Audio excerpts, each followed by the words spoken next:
Hey, welcome back to Jazz Time. JazzTime.com is an online store that buys, sells, and trades authentic luxury watches. We make these videos so you can easily choose the best watch for yourself in the comfort of your own home. We offer lowest prices anywhere online, and if you'd like to know the price, simply click on the links in the description below. We greatly appreciate if you purchase your next watch from us at JazzTime.com. Today we'll be talking about this Rolex Daytona, the 116528 reference number. This one they call a Paul Newman dial, as indicated by what is known as the tritone dial. Now, I just threw a bunch of terminology at you. You may not be familiar with it, so let's go over this. So a tritone dial, that means that there's three colors to it.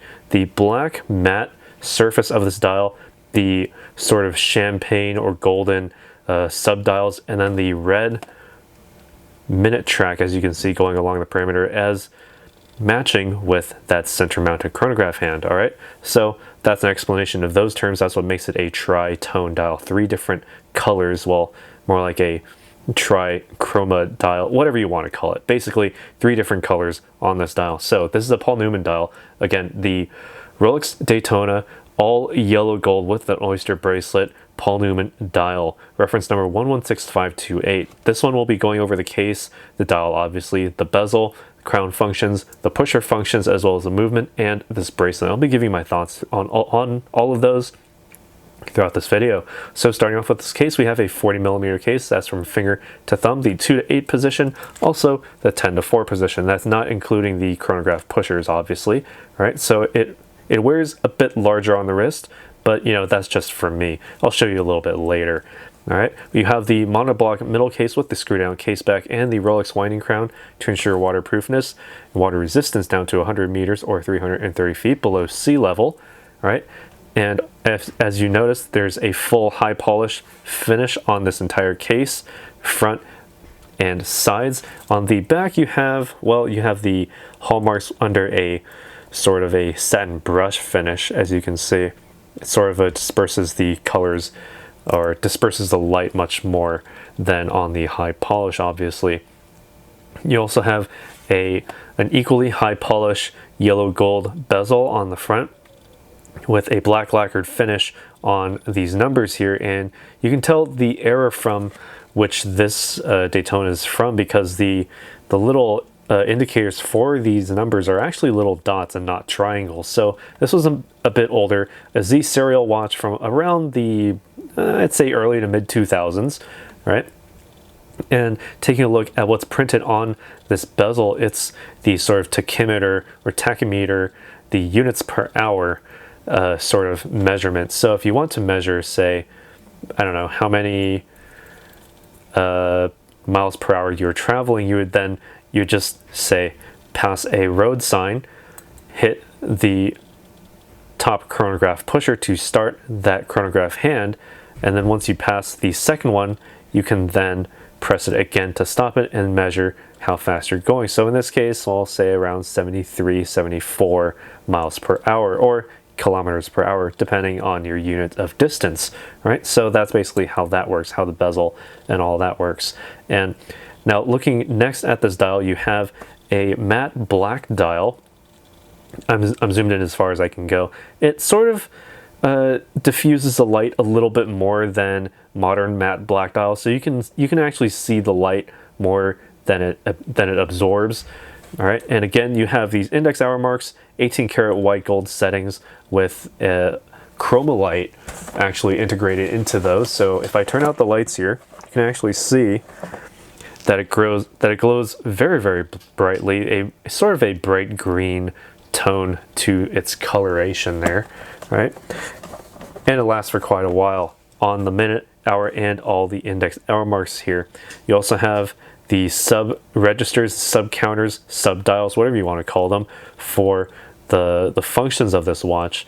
30 minutes and 12 hours for the 3 and 9 o'clock positions respectively for the chronograph feature, and you have a small seconds beating away constantly at the 6 o'clock position there. As you can see, the small seconds hand, and center mounted, again, the minute and hour hands, along with the red chronograph hand, red chrono hand, that starts just as crisply as it stops. All right, so onto the functions of this watch. Again, just press this top chronograph pusher to start the watch, or to actually start the chronograph measurement. And once you reach all the way to past the 12 o'clock position on your first revolution, that's when the subdial for the 30 minutes will tick up 1.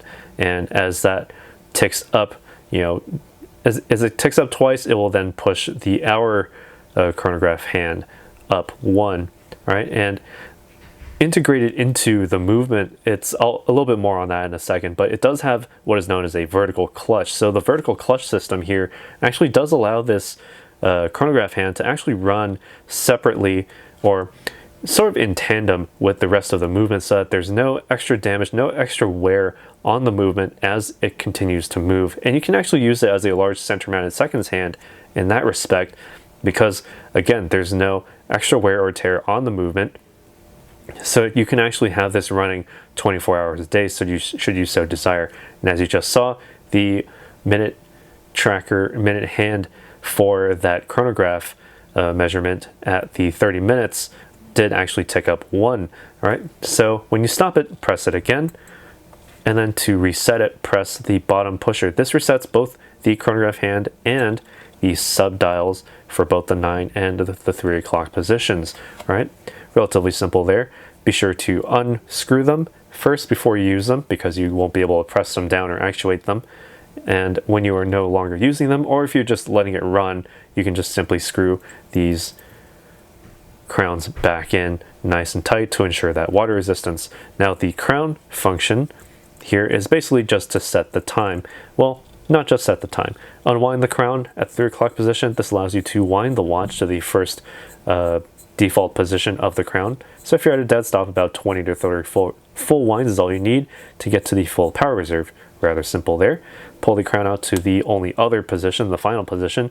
This actually stops that seconds hand, so pretty good from Rolex there. You can then adjust the minute hand and place it precisely wherever it needs to go based on the position of that seconds hand.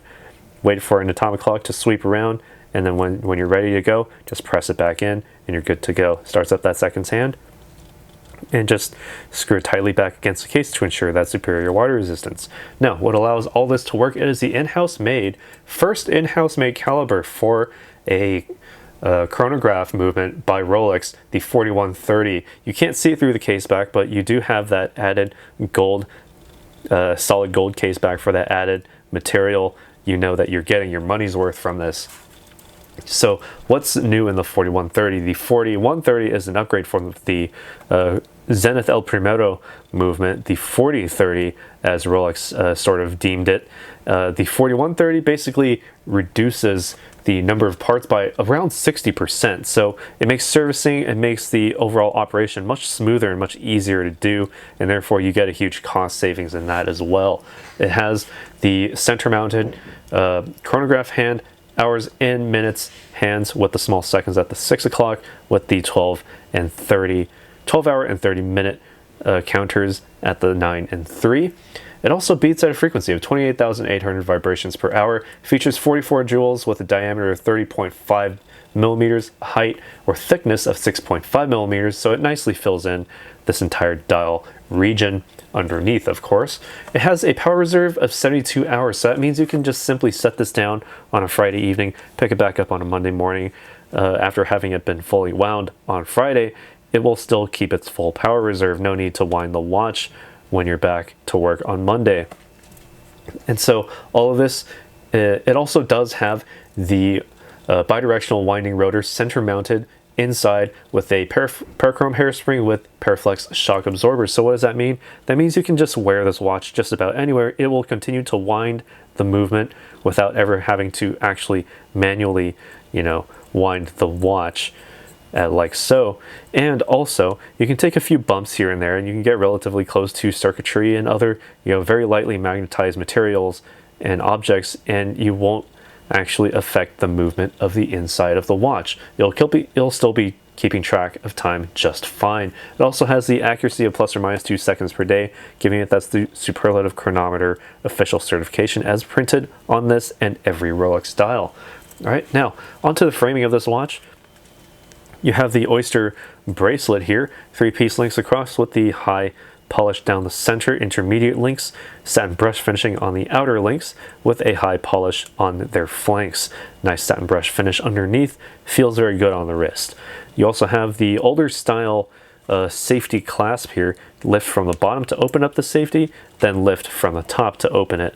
In general, it has the sort of pin and hole, very large pin and very large hole system here, instead of the sort of hook and beak system of the newer, heavier style clasps. All right, so still just as easy to open. And the added benefit of these clasps is that it does have that EasyLink 5mm extension featured in this generation and the newer generation as well. So if you need the extra comfort EasyLink 5mm extension, you have it in this one as well.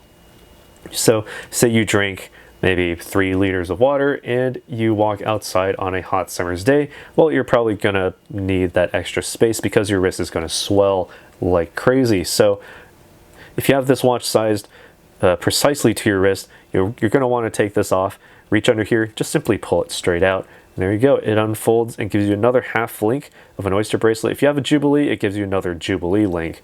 And what that does is that so you can continue to wear this watch even though your wrist has swollen for a bit. When you no longer need it, just simply fold it back in on itself, press it back into the clasp there, and you're good to go.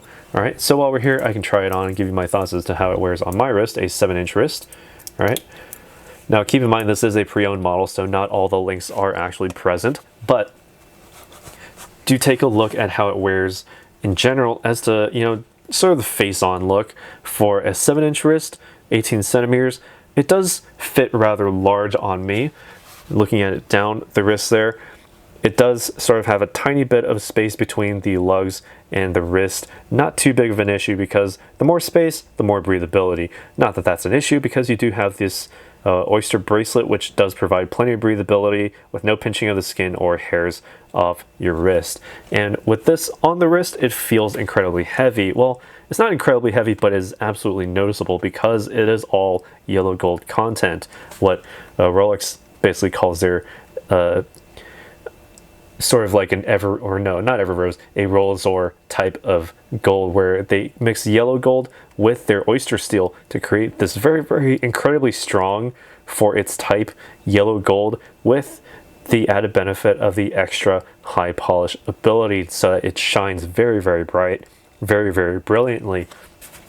And certainly a high contrast to this dial, which, you know, more disperses light than reflects entirely.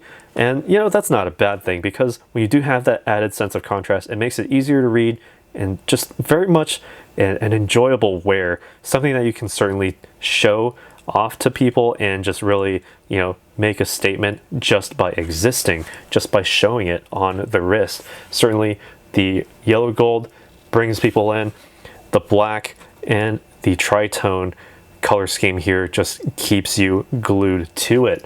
All right, so very nice from Rolex here, making this Paul Newman dial quite a success. This is one used version. We can't get them new anymore, but obviously, you know, that's just how it is. When it's no longer in production, you got to get it used. And certainly if you want this watch, be sure to like this video, subscribe if you haven't already, hit the bell notification so you can be notified when we go live with another video like this one. And if you want to purchase this watch, visit our site at jazztime.com. Links in the description below for this very watch. You can see it. You can, I've already shown what it looks like on the wrist, at least mine. And just simply hit the buy now button to secure your copy, your model today.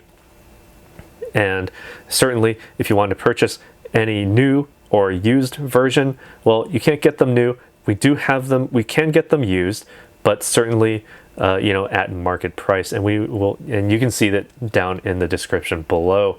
Just hit the link to our website and we'll see you then. We'll see you in the next video, and take care. If you want to find out more about the watch you just saw in the video, you can just click below on Show More to see the full description. Then you can check the link next to model as seen in video, click on it, and you will get to the proper page where you can see all the details. If you're watching on a mobile phone, you have to click on the arrow down on the right hand side below the video to see the full description. If you like this video, please give us a thumbs up. If you would like to share this video with your friends, you can use the share button below. and share it on any platform you like. If you have questions, constructive feedback, want to tell us about some mistakes or misspeaks, just write a comment below. If you want to see more videos like this, you should subscribe to our channel and visit our channel page where you can find all the videos. And if you're interested in a specific watch brand, you can check out our playlists. If you want to check the price for a watch or want to buy one, remember at jazztime.com you always get a steep discount, so you should check the prices with us. If you want to know the price for a specific watch, just go to Google, type in JazzTime, plus the brand, model and the details you're interested in, and Google will find the right page for you. Thank you for watching.